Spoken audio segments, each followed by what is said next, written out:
Amigas y amigos del Movimiento Nacional por la Esperanza Jalisco, hoy tenemos en este día a un joven que de alguna manera se ha significado en el ámbito político por tener esa vocación que muchos de los políticos carecen de ella, que es tener vocación de servicio.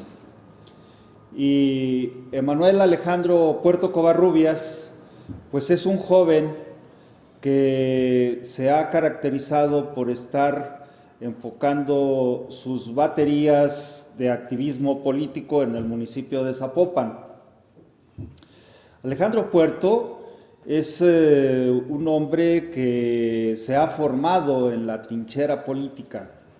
Es militante, fundador de Morena en Jalisco y ha tenido oportunidad de trascender en la vida política, puesto que hoy día se desempeña como asesor en el Congreso del Estado con la bancada de Morena. Y eso de alguna manera le permite estar informado y desde luego con ello mantener una vinculación con la sociedad zapopana.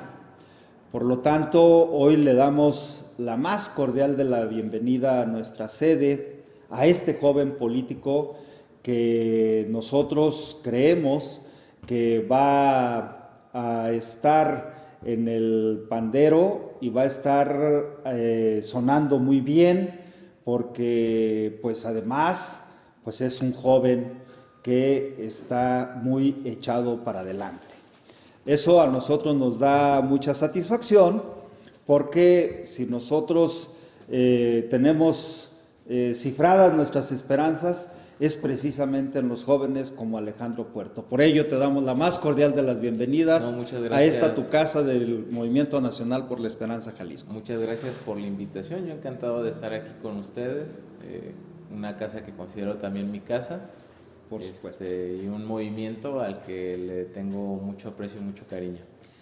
Qué bueno que hoy tenemos esta oportunidad de platicar contigo, Alex, porque para nosotros es muy importante el ver jóvenes como tú interesados en la vida política de nuestra entidad y también en la vida política nacional. Claro.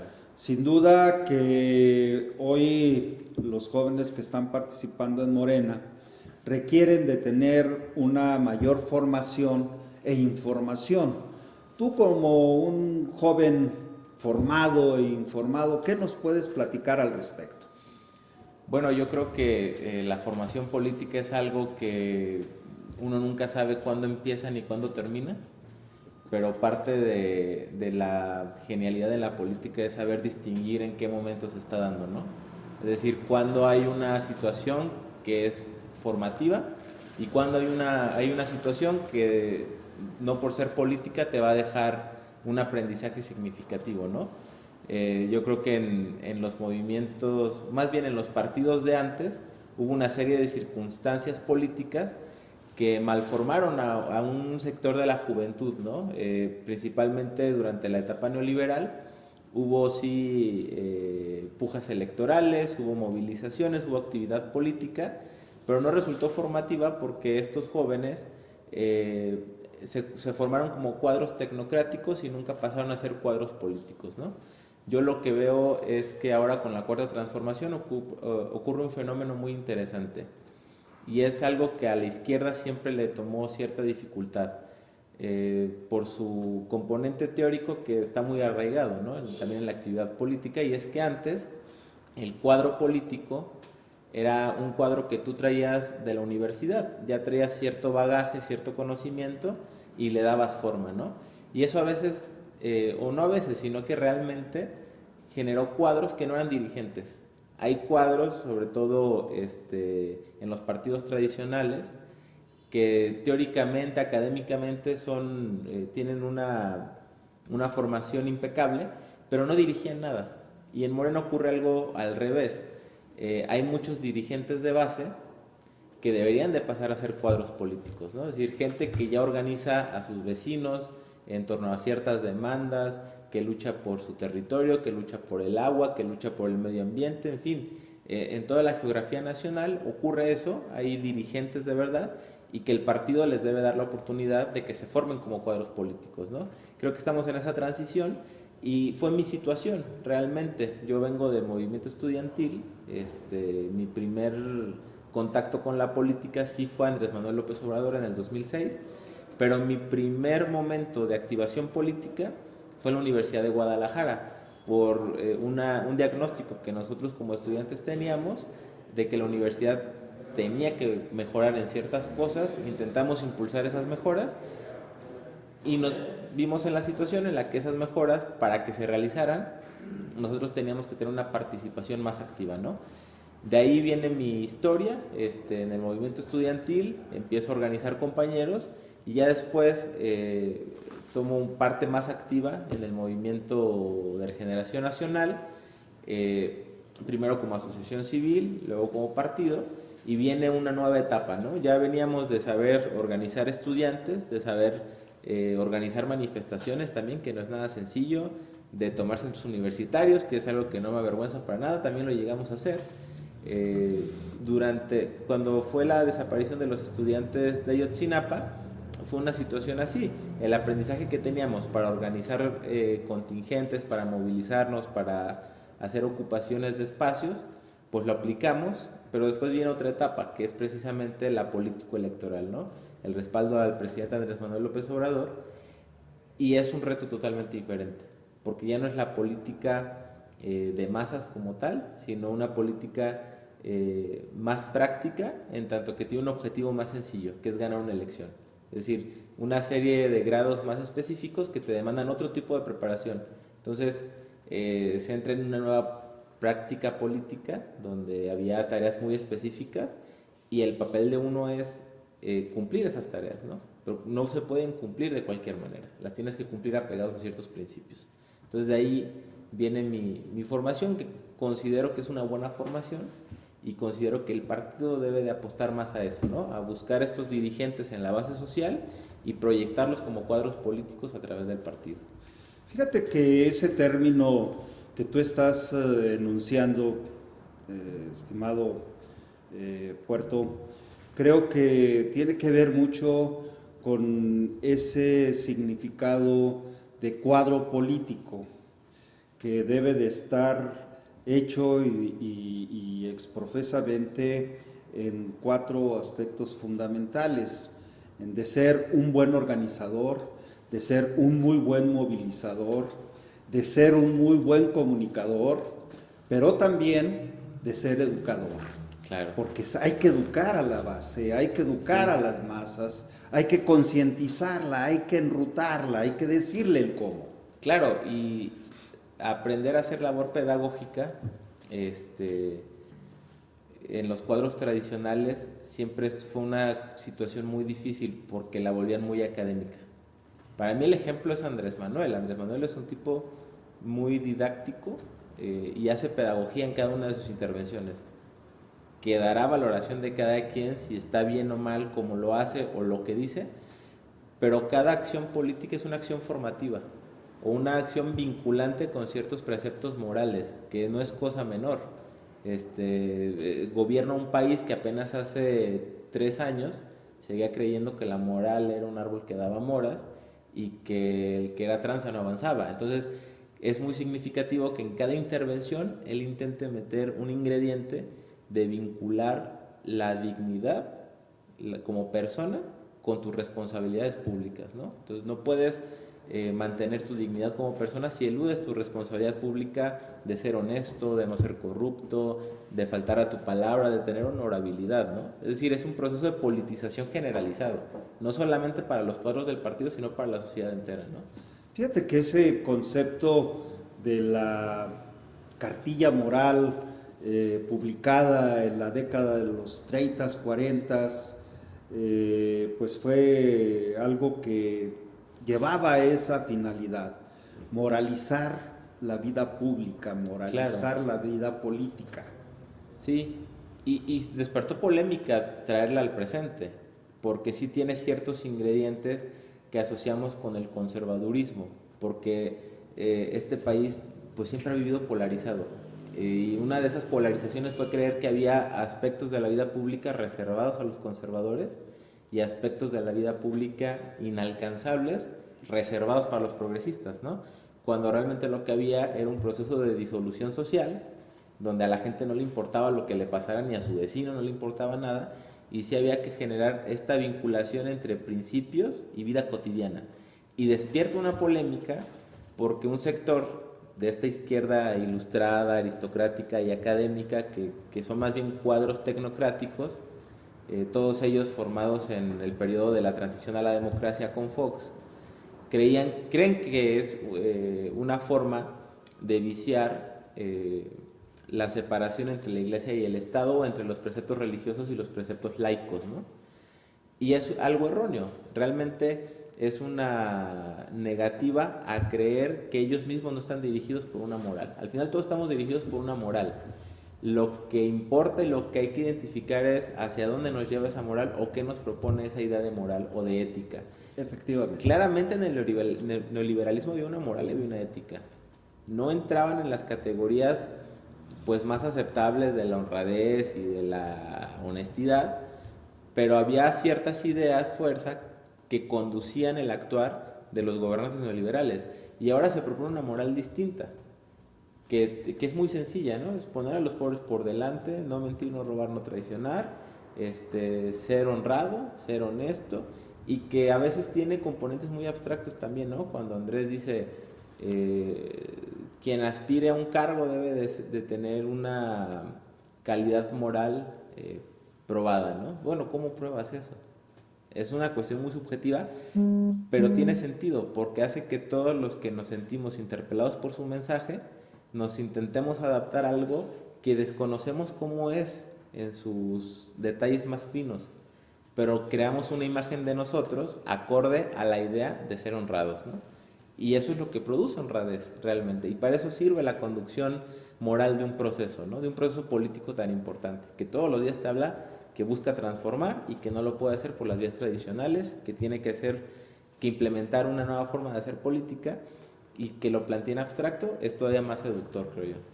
Y otro de los aspectos que deberá de estar intrínsecamente ligado a lo que es una ética en el caso del servidor público. Claro. Para que moral y ética estén unidas. Sí, porque hay otro elemento. No basta con ser honrado, no basta con no robar, además tienes que ser eficaz. Y es una forma de demostrar que decir que tienes candidatos o funcionarios públicos o representantes populares con una probada honradez ante la sociedad, bueno, que no sea puro discurso. ¿Cómo demuestras que la honradez se puede probar? Cuando una persona honrada puede solucionar los problemas de la sociedad, ¿no? Es decir, la honradez te va a permitir que las calles estén bien pavimentadas, que no haya baches, que haya luz, que llegue el agua, que el gobierno cumpla con su papel. Y ese es el otro componente, que es más relacionado con la ética, pero es que tenemos que ser eficaces.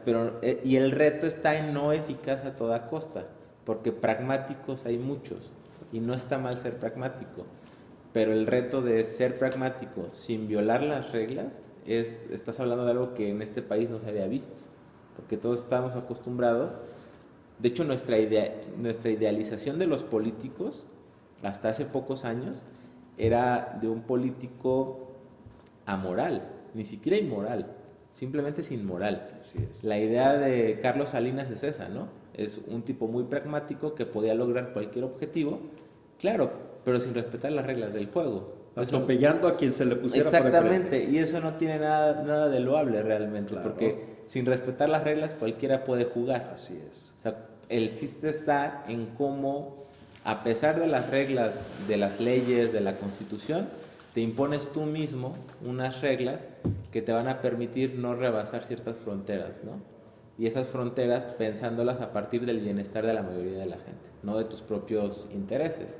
Entonces es un reto mucho más complejo, pero al final creo que es lo que necesitaba la sociedad, o sea, ver que los políticos pueden ser ejemplares y que antes que pedir el voto un político se tiene que ganar el respeto de la gente. Y el respeto solo lo ganas cuando les demuestras que tú mismo tienes fronteras, que tú tienes límites y que te autorregulas con tres cosas: respeto a la Constitución, respeto a los demás y respeto a ti mismo, ¿no? A lo que has dicho. Estas son mis líneas máximas y de aquí no me paso. O sea, estoy dispuesto a competir en una elección, estoy dispuesto a tocar puerta por puerta, etcétera, pero no estoy dispuesto a ganar a toda costa. Porque al final, y Maquiavelo decía esto, ¿no? Puedes tener la victoria, más no la gloria. Y eso le pasa, por ejemplo, al gobernador Enrique Alfaro, ¿no? Gana, hace lo que tiene que hacer, hace alianzas de cierta forma impresentables, propone la idea de la refundación precisamente como una forma de maquillarlas, de decir, bueno, sí las hice, pero porque había un objetivo superior, que al final ese objetivo superior no termina por asentarse. Gana, pero no tiene la gloria, o sea, la gente no lo respeta, él mismo no se respeta, y ves que ciertas inercias se imponen sobre sus principios, ¿no?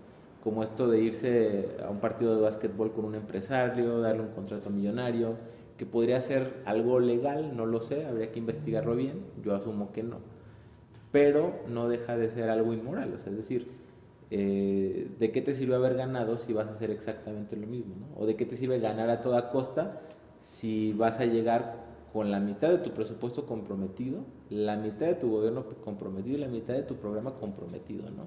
Con esas personas con las que acordaste para ganar? Pero hay, ahorita que tú mencionabas al gobernador de nuestra entidad, pues hay un asunto que tiene que ver con el discurso, que es, desde mi particular punto de vista, totalmente contrario a lo que en un momento determinado, cuando buscaba ser el gobernante, proponía. Porque tú lo mencionaste ahorita, el concepto de refundación de Jalisco quedó en el mero discurso. Sí, no iba a funcionar. ¿Dónde quedó la refundación de Jalisco? No iba a funcionar porque él no tenía un plan bien estructurado de cómo gobernar. Él solo quería ganar. Y eso se está viendo y es muy evidente, ¿no?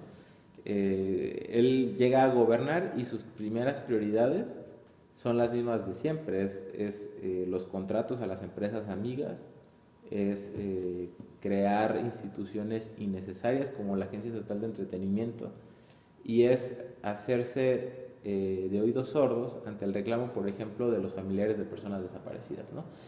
Y se inventa la refundación como una forma de volver presentables sus alianzas ante sus propios seguidores, que ya lo veían con desconfianza, porque si observa su gabinete, muy pocos, es más, yo diría que solo 2 personas de su gabinete, su jefe de gabinete y su secretario general, vienen de esas luchas históricas y heroicas que dieron en Tlajomulco, ¿no? Para ganarlo, la confrontación con el Grupo Universidad, y todos los demás vienen del PAN.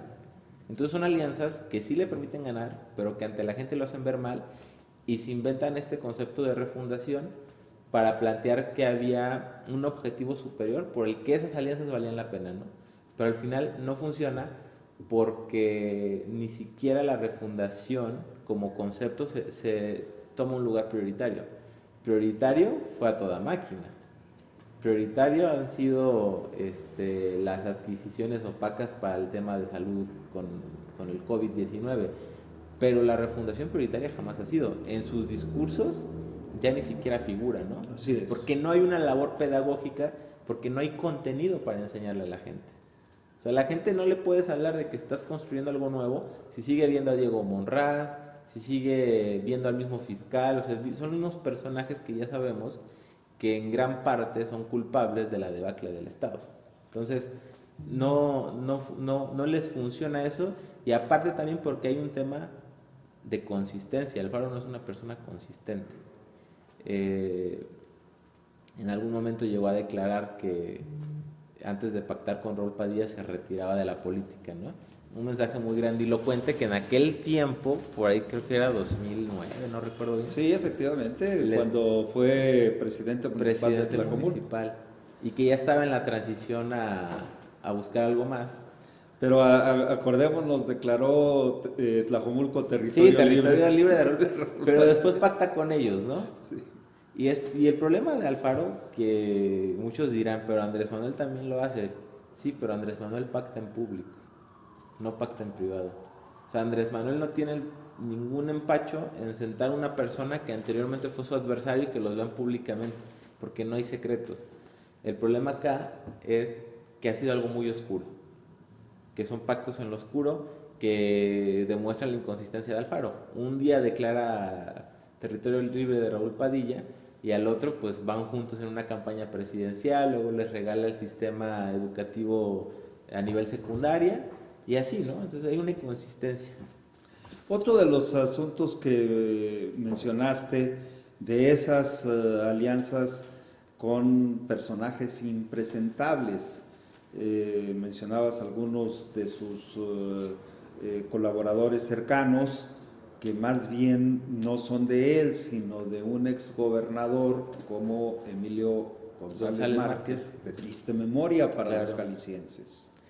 Más que eso, en el cuarto de guerra de Alfaro, en la elección del 2018, no estaban sus amigos de Tlajomulco.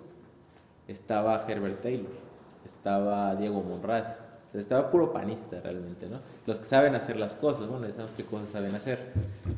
Y eso habla de que no es un mito la presencia de Emilio González Márquez en el gobierno de Alfaro. Es algo real, es algo que está ahí y que en términos prácticos pues está involucrado, por ejemplo, en que las máquinas de los camiones no te regresen los 50 centavos, se roban 1,5 millones de pesos al día, y en que el sistema, o más bien, el sistema de fotomultas siga siendo tan abusador. Y veto a saber en qué otros temas están metidos, ¿no? Pero sí es una presencia real que creo que al que más perjudica es al gobernador, ¿no? Porque el gobernador es un tipo inteligente, pero no es un tipo astuto. Y está rodeado de gente más astuta que él. Gente que le saca 3 vueltas en términos de experiencia y conocimiento, ¿no?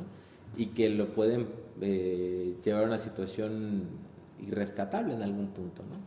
Sin duda, creo que el reto que tenemos todos en estos momentos que se están acercando los tiempos electorales, porque ya estamos a 1 de octubre, en donde arranca el calendario electoral de Jalisco, y en donde de alguna manera se cayó la intentona de querer avasallar con acortar los tiempos de campaña. Sí. Entonces sigue como estaba, va a generarse los 2 meses de campaña, va a haber pre-campaña, va a haber una serie de asuntos que el Instituto Electoral y de Participación Ciudadana tendrán que atender, porque es una exigencia ya que se vuelve a partir de que se tumba esa intentona de querer controlar la elección del 21. Sí, una postura muy ventajosa, descarada diría yo. Tenía muchos objetivos, yo te voy a decir 3. El primero es que entre menos tiempo dura una campaña, más te rinde el dinero. Pues, ¿qué tiene el gobernador? Lana. Así es. Entonces en 30 días, olvídate, o sea, los hacías rendir porque los hacías rendir, ¿no? Porque desgraciadamente se ha creado esta percepción auspiciada precisamente desde el gobierno del estado de que en Jalisco las elecciones se ganan con dinero, ¿no? Cuando no debería ser así. 2, que sus diputados actuales se puedan reelegir. Tienen la ventaja de que siempre están en medios, son legisladores actualmente, tienen de cierta forma un vínculo orgánico con sus territorios, porque pues, son representantes, y tienen todo el respaldo, al menos del gobierno del estado, para hacer gestión, ¿no? Y 3, que a la gente se le olvidara el tema del COVID, el tema de la deuda, el tema de los jóvenes que levantaron y desaparecieron elementos de la fiscalía el 5 de junio, que se les olvidara todo eso de aquí a enero, ¿no? De aquí a enero al menos que ya iniciara el proceso electoral. Afortunadamente no ocurrió, se impuso la legalidad y yo creo que sí se van a ver en aprietos, porque en una elección competida, que es a lo que les acaban ellos, pues las llevan de perder, ¿no? Si hay piso parejo para que todos hagamos labor de convencimiento, creo que el discurso de ellos va a ser insostenible, porque la gente ya está harta de Movimiento Ciudadano, ¿no? Ya están cansados incluso del propio gobernador, no ven un gesto de solidaridad de parte ni de los gobiernos de Movimiento Ciudadano ni de parte del gobernador, y la gente sí quiere un cambio, ¿no? Y creo que esta es una gran oportunidad para demostrar que el proyecto de la Cuarta Transformación es un proyecto a largo plazo, ¿no? Yo creo que si uno de nuestros objetivos debe ser tener mayoría legislativa aquí en el Congreso de Jalisco, ganar también la mayoría de diputados federales y al menos los 30 o 40 municipios más importantes del estado, ¿no?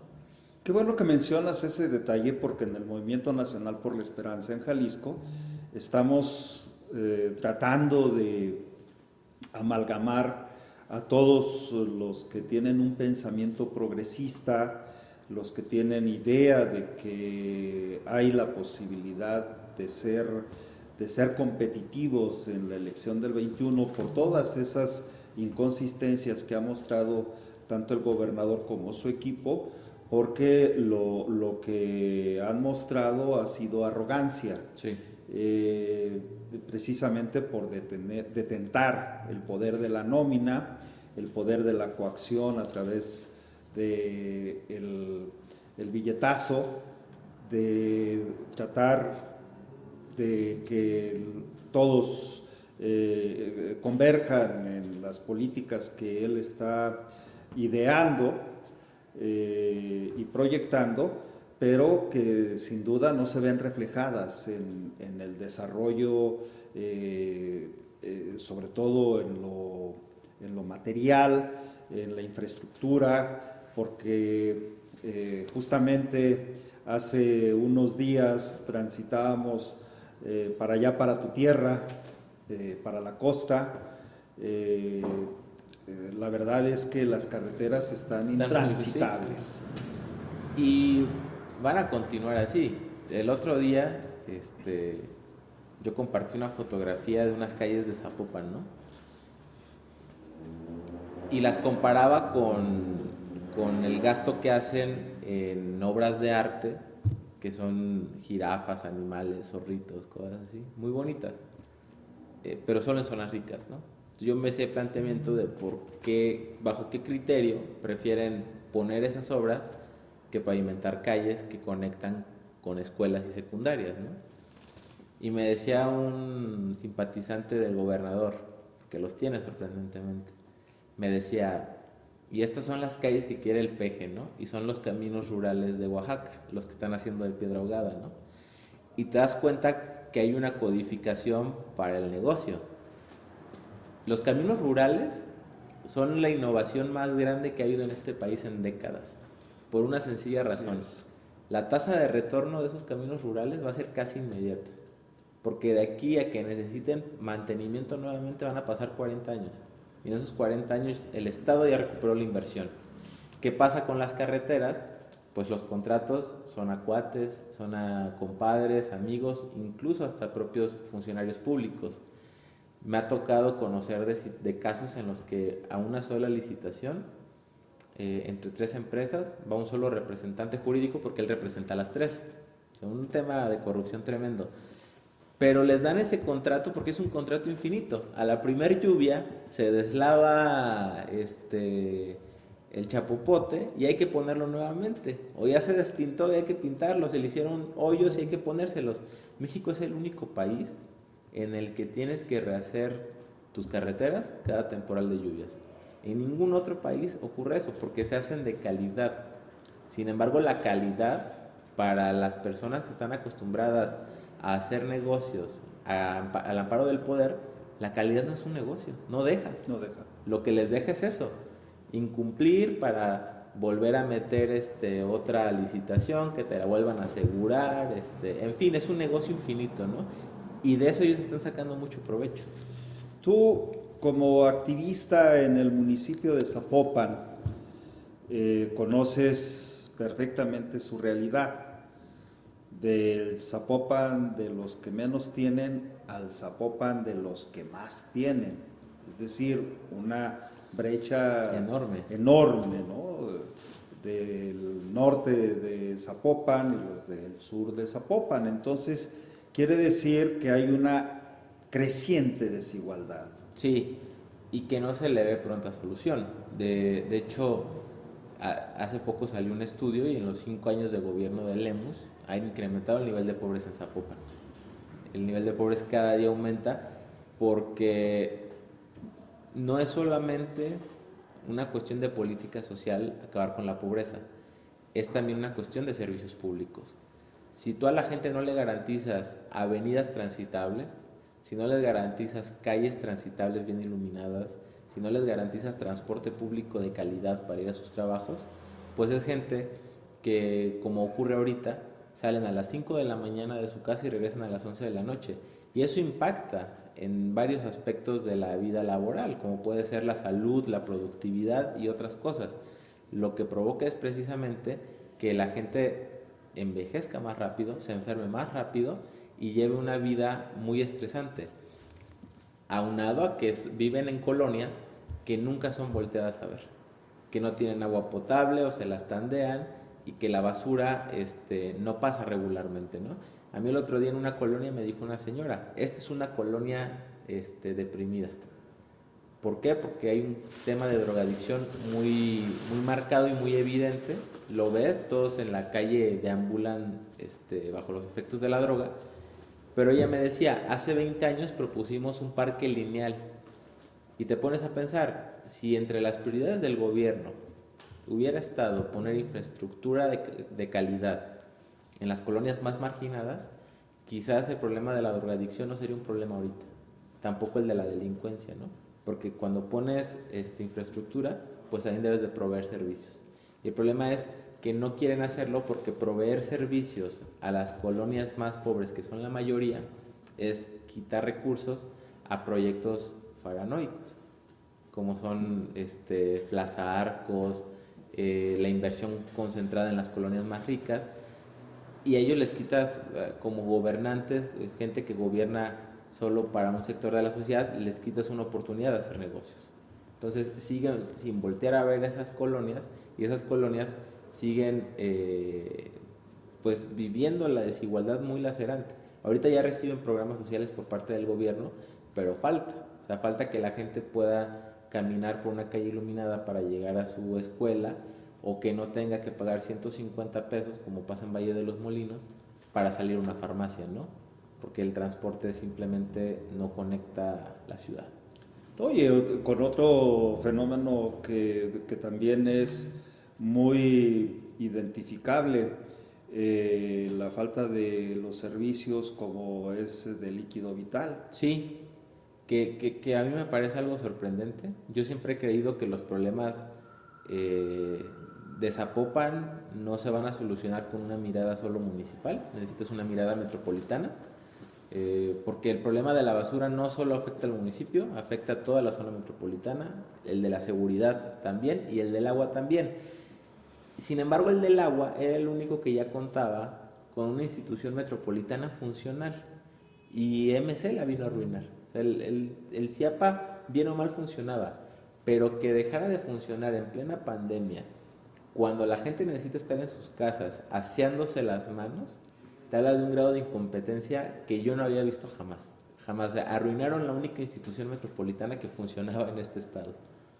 Fíjate que junto con Pegado, nosotros advertimos que el asunto de Zapopan pues requiere de una especial atención en el caso de ver cómo esas colonias deprimidas, cómo esas colonias marginadas pueden tener y pueden sobresalir siquiera medianamente, ya no digamos óptimamente, medianamente. Y yo creo que eso puede ser con un buen direccionamiento de servicios, Sí.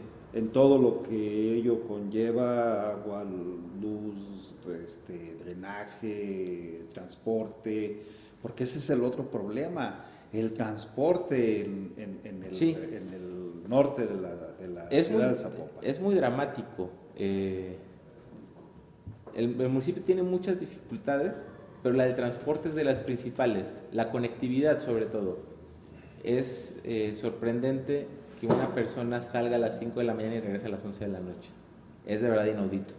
Y es un problema porque si tú no tienes transporte o no tienes conectividad, uno, no tienes un derecho, pero es un derecho, el derecho a moverte libremente por la ciudad, un derecho que te garantiza todos los demás derechos. Si no tienes derecho a la movilidad, no tienes derecho a la salud, porque ¿cómo llegas a un hospital? No tienes derecho al esparcimiento, porque ¿cómo llegas a un centro cultural? ¿Cómo llegas a nada? ¿Cómo llegas al centro? O sea, es de verdad una cuestión dramática que se debe de solucionar, y yo creo que las soluciones vienen de invertir el orden de prioridades que tiene el gobierno. El gobierno tiene prioridades que a mí me parecen muy extrañas. Por ejemplo, Zapopan tiene una especie de fideicomiso que se llama el CUSMAX, que es coeficiente de utilidad máxima. Es un tipo de multa que le cobras a un edificio por excederse en sus metros de construcción, una penalización. Y las reglas de operación del CUSMAX dicen que esa penalización se debe de invertir en las colonias más marginadas, en proyectos de desarrollo, en infraestructura para el desarrollo, y no ocurre. Al día de hoy van 5 años del gobierno de Pablo que no sabemos cómo se gasta el CUSMAX. O sea, por ahí dicen que lo utiliza obras públicas para sacar compromisos, ¿no? Porque en campaña se comprometen con líderes de colonia, con pavimentarles una calle o cosas así, que no debe de seguir ocurriendo eso, y entonces ahí se lo gastan. Pero entonces todos los instrumentos que se tienen para contrarrestar la desigualdad no se están implementando, y a cambio te venden un discurso. Te venden un discurso maquillado con una coordinación de combate a la desigualdad, pero que no sabes qué fregados hace. Porque mientras no utilices las herramientas que sí sirven para combatir la desigualdad, como es la inversión productiva para infraestructura, pues no la vas a solucionar el problema, ¿no? Y eso, pues tienes que invertir el orden de prioridades y decir, primero vamos a solucionar lo elemental, llevar a todos los ciudadanos a una línea de bienestar mínima. Y suena dramático decirlo, pero es que la gran mayoría de la gente en Zapopan no tiene acceso al agua, no se puede mover libremente por la ciudad, y por tanto tiene trabajos muy precarios, y sus colonias sufren los efectos de esa situación, porque son colonias en las que la gente solo llega a dormir, y abandonar tu hogar por más de 12 horas, pues es que ya se te metieron a robar, ya te lo grafitearon, ya en fin, se empieza a volver una zona olvidada, ¿no? Una especie la marginación se agudiza, pero tienes que darles una solución. Y la solución yo creo que va por invertir ese orden de prioridades, llevar a los ciudadanos a una línea mínima de bienestar, donde todos tengan agua, donde todos se puedan mover por la ciudad, donde todos tengan garantizados los servicios públicos, y después lo que sigue. Indiscutiblemente que eso impacta en la salud del ciudadano. Y esa salud del ciudadano de estas zonas, pues cada vez se nota más precaria, más de desaliento, más de estar generando un estado de inconformidad, que su estado de ánimo va a ser que rinda menos en lo laboral. Sí, fíjate, en Valle de los Molinos, por ejemplo, para que entre la ambulancia, a veces se avienta 40 minutos. Pues en 40 minutos ya te pasó de todo, claro. Y la Cruz Verde más cercana, o sea, el servicio de salud más cercano que tienen ellos es una clínica de la Cruz Verde, que también te toma tu tiempo llegar a ella, ¿no? Pero te pones a pensar el criterio que utiliza el gobierno. A mí me parece un criterio muy canalla. El gobierno, cuando no le han entregado cuando las desarrolladoras no le han entregado formalmente el fraccionamiento, se intenta excusar de todo, diciendo que todavía no es responsabilidad suya, ¿no? Pasa igual con los asentamientos irregulares. No les dan servicios públicos porque darles servicios públicos involucra, por ejemplo, reconocerlos como propietarios legítimos de la tierra y llevar un proceso de legalización que tiene sus complejidades, pero no es imposible. Y el criterio a mí me parece inhumano, porque deben de prevalecer criterios más humanistas. ¿Cómo es posible que puedan dormir tranquilos, sabiendo, por ejemplo, con la crisis de agua que tuvo Valle de los Molinos, que 150,000 personas estaban sobrellevando la pandemia sin agua? Es de verdad sorprendente. ¿Cómo puedes dormir tranquilo sabiendo que puede ocurrir una tragedia que no se pueda solucionar si los servicios de salud siguen estando tan lejos, ¿no? No les quieren dar servicios para no tener la responsabilidad sobre sus vidas. Entonces estás hablando de un gobierno que no gobierna para la gente. Si no te quieres hacer responsable de las situaciones, de las circunstancias en las que vive una mayoría o un pedazo de la población o toda la población, entonces no estás gobernando para todos, estás gobernando para otra cosa, menos para la gente. Y me parece irresponsable e inhumano porque siempre dicen, cuando no es el tema de que por ley no les toca, es decir, le toca al gobierno federal o le toca al gobierno estatal. Me parece un pretexto muy bobo porque donde terminan las atribuciones de una autoridad, es decir, las del alcalde, por ejemplo, en temas como salud pública con lo del COVID-19 o con el tema del agua, empiezan las responsabilidades o las incumbencias de uno como ciudadano. Una cosa es lo que tú tengas como autoridad estés mandatado a hacer, pero otra cosa es lo que como ciudadano te incumbe. Y yo creo que esto es más significativo. Y ahí es donde dices, es que es una tontería que busquen pretextos para no trabajar. Es un pretexto decir que le toca al gobierno federal, bueno, podrá ser así, pero a ti como persona, si te importa, haz algo. O sea, tienes instrumentos, utilízalos, ¿no? Entonces, esos criterios que utilizan son los que han llevado a la marginación y a la desigualdad un paso más allá de lo que vemos en los informes estadísticos o económicos. La han llevado a una situación de irritación en la sociedad, de conflictividad social, donde los vecinos, como no tienen una autoridad que consideren legítima, porque no los escuchan, no tienen una autoridad a la cual recurrir para decirles, oye, tengo este problema, ayúdame, porque ni siquiera los voltean a ver, lo solucionan como pueden. Y entonces ya ves gente que entran en conflicto entre ellos. No hay un Estado, no hay un gobierno, perdón, que intermedie esa relación, ese potencial conflicto. Y pasan cosas realmente sorprendentes. Te pongo un ejemplo. En Tlajomulco hay un fraccionamiento donde se pelearon dos grupos de familias. Su solución fue construir una barda adentro del fraccionamiento que dividiera el fraccionamiento. Qué barbaridad. Eso te habla de la ausencia del gobierno. Entonces el gobierno no está funcionando para la gente. Los ves ahí que atraen inversión, trabajo precario, miles de cosas, pero en las situaciones que involucran la convivencia diaria de los ciudadanos, pues no se involucran, ¿no? Entonces, a Zapopan le está pasando exactamente igual. El gobierno no está entrando a ver qué ocurre con los ciudadanos y los ciudadanos están intentando solucionar las cosas a su manera. Qué bueno que estamos haciendo esta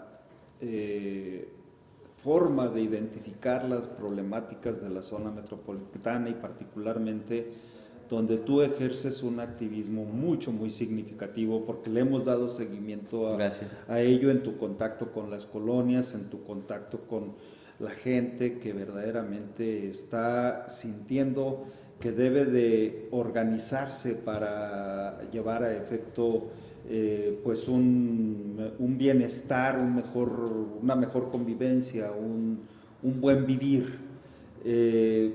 ¿Cuál ha sido esa respuesta que tú has tenido de la gente de Zapopan? La verdad es que la gente es muy receptiva a escuchar, pero lo más sorprendente es que quieren ser escuchados. La gente tiene, como ellos son los que viven los problemas del día a día, también ellos tienen las soluciones. Y es que a veces no se necesitan grandes soluciones. Solo se necesita un trabajo bien elaborado, un trabajo bien planeado, bien ejecutado, porque la gente no espera mucho del gobierno, desgraciadamente. No espera mucho de ellos. Ayer fui a una colonia y tienen un problema de una calle que conecta con una colmena. Las colmenas fueron un proyecto de obra pública que le heredó ¿cómo se llamaba? Héctor Robles Peiro a Lemus. Son puntos de reunión en colonias donde están cursos, talleres de música, cosas así, ¿no? Actividades recreativas. Y creo que algunas tienen hasta un huerto urbano. Y esa calle no está pavimentada.